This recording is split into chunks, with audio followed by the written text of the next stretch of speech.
Halo, selamat pagi, selamat siang, selamat sore, selamat malam. Salam sehat dan salam tangguh untuk kita semua. Udah dengerin cerita Project Wanara chapter 6 belum? Kali ini kita akan lanjut ke chapter 7 ya. Buat yang belum dengerin chapter-chapter sebelumnya, bisa lihat di link deskripsi atau cek tombol di pojok kanan atas. Are you ready? Project Wanara chapter 7, Mandala Wangi. Selamat mendengarkan.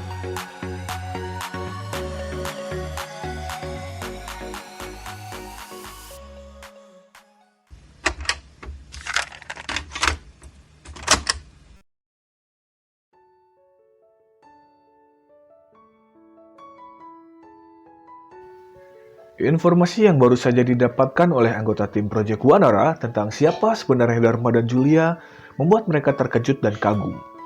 Selain itu, mereka seperti terbakar api semangat yang membara untuk dapat menjadi lebih baik. Begitu juga dengan Rama.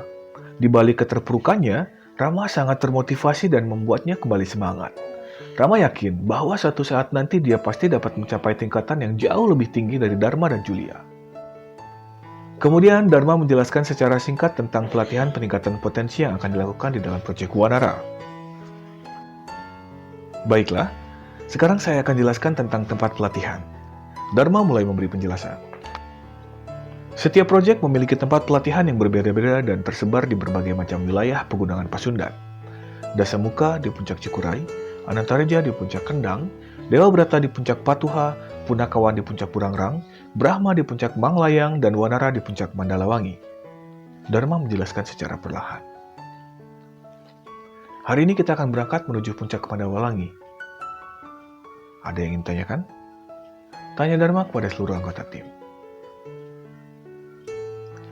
Apa saja yang perlu kami persiapkan, Pak Dharma? Tanya Ayu. Kalian tidak perlu membawa apapun. Segala kebutuhan dan perlengkapan kalian telah kami persiapkan di puncak Mandalawangi, jawab Dharma. Maaf Pak Dharma, berapa lama kita akan berlatih di puncak Mandalawangi? Tanya Yuna. Kalian akan berada di tempat itu selama kurang lebih 1 tahun, jawab Dharma. Yang benar saja Pak Dharma, itu waktu yang tidak sebentar loh, ujar Galih menanggapi. Ya, betul itu. Saya ikut bergabung karena iming-iming uang 10 juta sebulan loh. Tapi uang itu tidak berguna di atas gunung, Pak. Ujar Rama menambahkan. Suasana menjadi hening. Apa dia benar-benar bergabung hanya karena uang? Pikir Dirga bertanya-tanya. Baik, apa ada pertanyaan lain? Dharma tidak menanggapi perkataan Rama. Apa ada yang salah? Sepertinya aku diabaikan, pikir Rama. Jika semua sudah mengerti, saya akan bagikan sebuah jam tangan dan emblem untuk kalian. Kemudian Dharma menghubungi seseorang melalui alat komunikasi yang terpasang di telinganya. Tidak lama berselang, seseorang masuk membawa sebuah kotak dengan ukuran yang tidak terlalu besar. Kotak itu berisi jam tangan dan emblem untuk seluruh anggota tim. Dharma membuka kotak dan mulai kembali menjelaskan. Ini adalah emblem khusus Project Wanara. Emblem ini merupakan identitas kalian sebagai anggota tim Project Wanara. Masing-masing project memiliki emblem dengan simbol yang berbeda-beda. Simbol untuk Project Wanara adalah kera putih. Ujar Dharma menjelaskan. Dasamuka memiliki simbol naga emas. Simbol untuk Anantareja adalah alang perak. Sedangkan Dewa Brata adalah macan putih. Lalu, Punakawan memiliki simbol serigala abu, dan Brahma adalah beruang hitam. Emblem ini adalah jati diri kalian. Selalu gunakan emblem ini di bagian dada kiri kalian saat pelatihan sedang berlangsung. Tambahnya lagi. Selanjutnya adalah sebuah jam tangan. Jam tangan ini terbuat dari bahan yang sangat kuat dan kokoh tentunya. Sangat sulit untuk menghancurkan jam tangan ini. Fungsi dari jam tangan ini hampir mirip dengan kapsul sakti. Jam tangan ini dapat menampilkan nilai potensi yang kalian miliki secara real time. Selain itu, jam tangan ini dapat mendeteksi detak jantung kalian. Apabila terjadi hal-hal yang dapat membahayakan nyawa kalian, jam tangan ini akan segera mengirim sinyal kepada kami. Itu adalah salah satu bentuk antisipasi yang kami siapkan agar kalian tidak kehilangan nyawa saat pelatihan berlangsung. Silahkan kalian ambil jam tangan dan emblem ini satu persatu. Pak Dharma, jika memang jam tangan ini memprediksi potensi, kenapa kita masih memerlukan kapsul sakti? Tanya Yuna. Tingkat akurasi kapsul sakti adalah 100%, sedangkan jam tangan ini hanya mencapai 75% saja. Walaupun tidak seakurat kapsul sakti, jam tangan ini tetap dapat digunakan sebagai indikator. Kami memilih jam tangan ini karena alasan kepraktisannya, jawab Dharma. Baik, saya mengerti Pak Dharma. Yuna menanggapi penjelasan Dharma. Seperti yang diharapkan dari Yuna, puji Dharma secara tersirat. Seluruh anggota tim berjalan ke depan satu persatu untuk mengambil emblem dan jam tangan yang telah disiapkan. Diawali dengan Galih yang pertama kali maju. Galih mengambil emblem, memasangnya di dada bagian kiri, lalu mengambil jam tangan dan memasangnya di tangan kiri. Tidak lama berselang, setelah Galih memasang jam tangan, terasa ada yang aneh. Ah! Tiba-tiba Galih berteriak. Anggota tim lain merasa bingung. Apa itu terasa sakit? Tanya Dharma. Tidak terlalu sakit sebetulnya.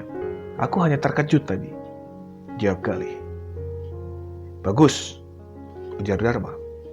Sebetulnya di balik jam tangan ini terdapat jarum kecil yang berfungsi untuk mengambil sedikit sampel darah kalian. Sampel itu digunakan untuk melihat dan mengidentifikasi DNA.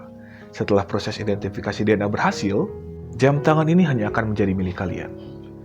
Tidak akan ada orang lain yang bisa menggunakannya. Hal itu perlu dilakukan agar kami bisa memantau perkembangan kalian dengan lebih mudah dan tepat. Sebab masing-masing jam tangan memiliki kodifikasi yang berbeda-beda. Pastikan kalian tidak menghilangkan atau merusak emblem dan jam tangan kalian. Dharma melanjutkan penjelasannya. Baiklah, terima kasih Pak Dharma, ujar Galih. Setelah itu anggota tim secara bergantian mengambil emblem dan jam tangan milik mereka masing-masing, hingga tiba giliran Rama.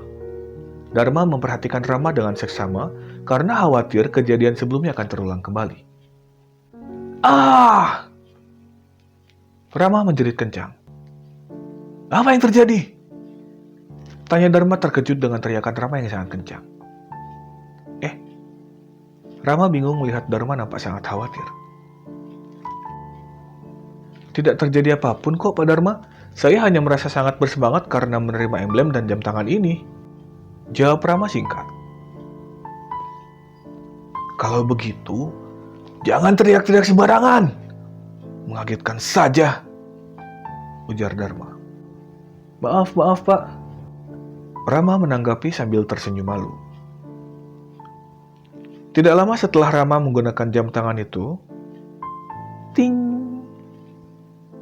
Jam tangan berbunyi dan menampilkan angka 8. Kenapa jadi angka 8 Pak Dharma? Teriak Rama setelah melihat nilai potensi yang ditampilkan oleh jam tangan tersebut. Angka 10 saja sudah membuat Rama terkejut. Angka yang ditampilkan oleh jam tangan justru membuat Rama semakin syok dan terpuruk.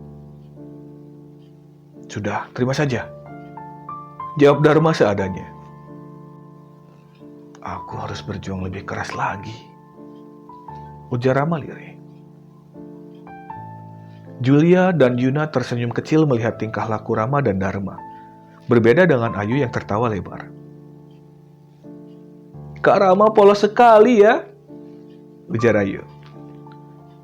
Hei Ayu, lebih baik Ayu berkaca dulu sebelum bicara seperti itu. Di sini Ayulah yang paling polos loh. Rama menanggapi perkataan Ayu dengan kelakar dan melupakan nilai potensinya.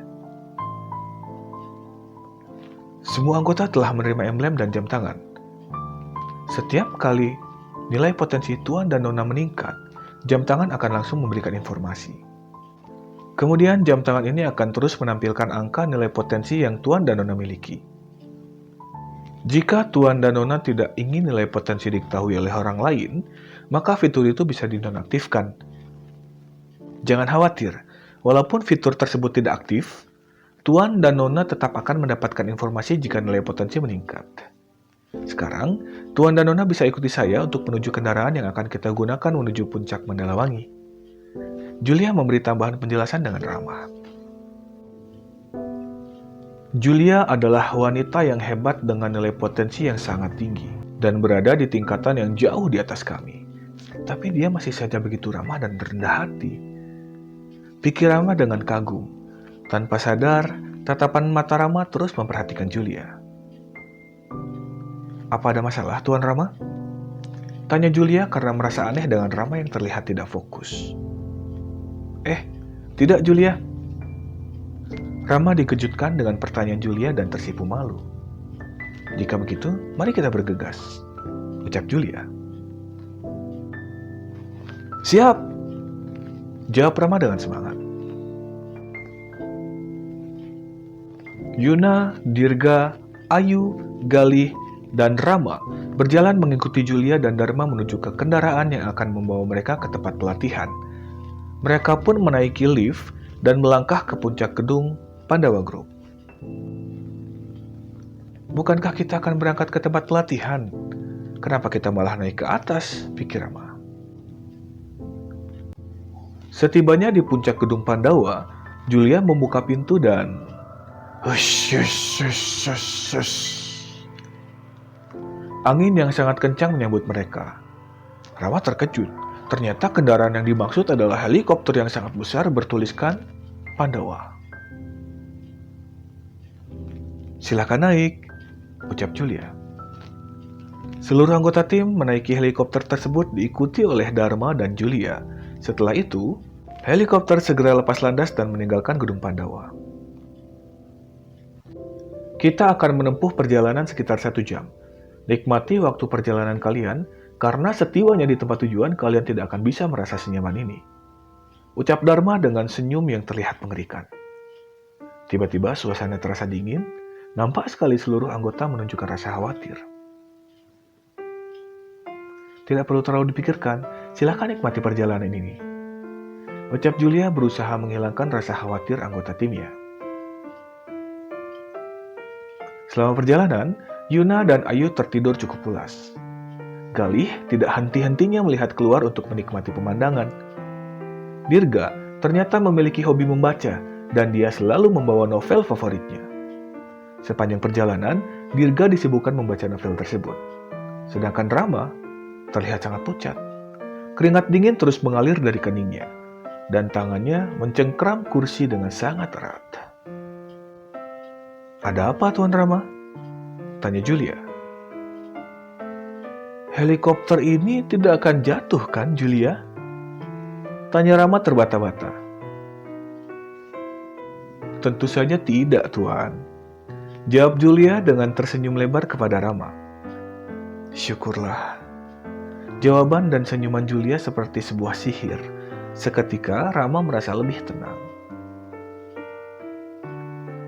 Tidak terasa sudah 1 jam mereka berada di helikopter dan akan segera tiba di tempat tujuan. Helikopter perlahan mulai mendarat. Serempak seluruh anggota tim pun segera turun tepat setelah helikopter mendarat dan pintu terbuka. Namun, apa yang mereka lihat membuat mereka bingung. Mereka berada di sebuah padang rumput luas yang dikelilingi oleh pohon-pohon besar yang sangat rimbun. Selamat datang di Gunung Mandalawangi, dan disinilah titik awal pelatihan kalian, ucap Dharma. Seluruh anggota memperhatikan dengan seksama. Kalian akan berjalan dari sini menuju puncak Mandalawangi yang memiliki jarak sekitar 50 km. Orang normal bisa menempuh jarak sejauh itu dalam rentang waktu sekitar 5 jam. Yang artinya, kecepatan yang diperlukan adalah sekitar 10 km per jamnya. Apa? Semua anggota tim terkejut. Kenapa jaraknya sejauh itu, Pak Dharma? Kami bahkan belum makan siang loh, tanya Rama. Kita tidak sedang piknik di sini, jawab Dharma dengan tegas. Kita akan mulai pelatihan untuk meningkatkan potensi kalian.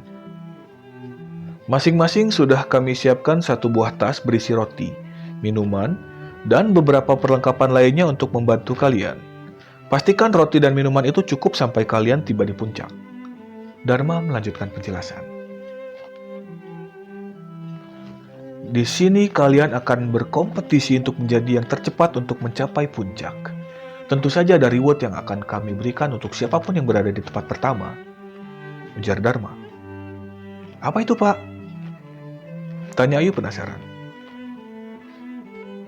Tentu kalian akan sangat haus dan lapar selama perjalanan menuju puncak. Di puncak terdapat sebuah gedung pelatihan di mana di dalamnya telah kami siapkan banyak sekali makanan enak untuk siapapun yang berada di tempat pertama. Sebetulnya jumlah makanan yang kami siapkan sangat cukup untuk kalian semua. Hanya saja, orang yang berada di tempat pertama memiliki hak penuh atas makanan tersebut. Dia bisa menghabiskan semuanya sendiri tanpa perlu memberikan kepada orang lain. Itu adalah hak istimewa yang didapatkannya. Dharma menjelaskan. Bagi yang lain, kami sudah siapkan roti kering sebagai pengganti makan malam. Jadi, siapapun yang ingin makan enak malam ini, jadilah yang terdepan, tambahnya. Wah, makanan akan kuhabiskan semua. Rama sudah membayangkan banyak sekali makanan yang bisa dia santap. Jangan mimpi kau. Aku, Yuna, Ayu, dan Galih sudah dipersiapkan sejak lama untuk proyek ini. Kami selalu melatih fisik kami di gym khusus milik perusahaan kami masing-masing. Gelandangan seperti kamu tidak punya kesempatan untuk menang. Ujar Dharma dengan dingin setelah tidak sengaja mendengar perkataan Rama. Apa kau bilang? Teriak Rama menanggapi Dirga. Sudahlah Dirga, bagaimanapun kita ini adalah satu tim. Tidak perlu sampai membahas background masing-masing. Ucap Galih berusaha menengahi. Akan saya lanjutkan. Ujar Dharma yang juga berusaha menengahi. Selama perjalanan, kalian akan melewati jalan setapak dengan medan yang cukup terjal. Tapi, kalian tidak perlu khawatir tersesat. Julia akan berjalan paling depan untuk memandu kalian dan saya akan berada di belakang untuk memastikan kalian baik-baik saja. Di sepanjang jalan juga telah kami siapkan beberapa petunjuk arah karena mungkin jarak antar orang akan sangat jauh dan akan membuat kalian kehilangan jejak Julia, serta di luar jangkauan perhatian saya. Jika itu belum cukup dan membuat kalian tersesat, kami akan tetap mengetahui posisi kalian melalui jam tangan yang kalian pakai. Dharma melanjutkan penjelasan. Julia memang berada di depan untuk memandu kalian, tapi jangan harap Julia akan menunggu kalian. Jadi, upayakan untuk terus dapat mengikuti Julia. Tambahnya. Baiklah, sekarang sudah pukul 1 siang, dan jika tidak ada kendala, kita akan tiba di puncak sekitar pukul 6 sore. Bawa tas kalian masing-masing, kita akan mulai dengan hitung mundur dari hitungan ke-10. Pastikan kalian sampai di puncak dengan selamat, teriak Dharma.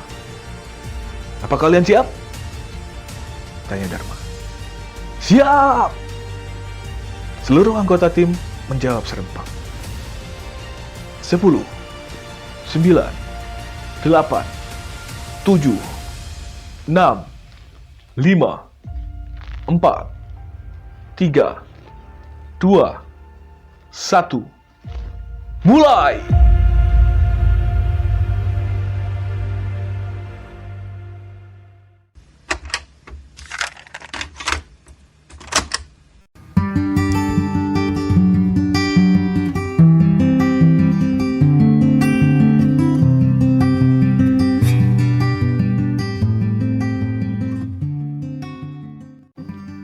Siapa yang kira-kira akan duluan sampai di puncak? Yang udah baca novelnya pasti tahu siapa yang menang. Oke, nantikan kelanjutan ceritanya hanya di channel ini ya. Jangan lupa share, like, dan komen. Subscribe-nya juga, oke? Sehat selalu. Terima kasih. See you!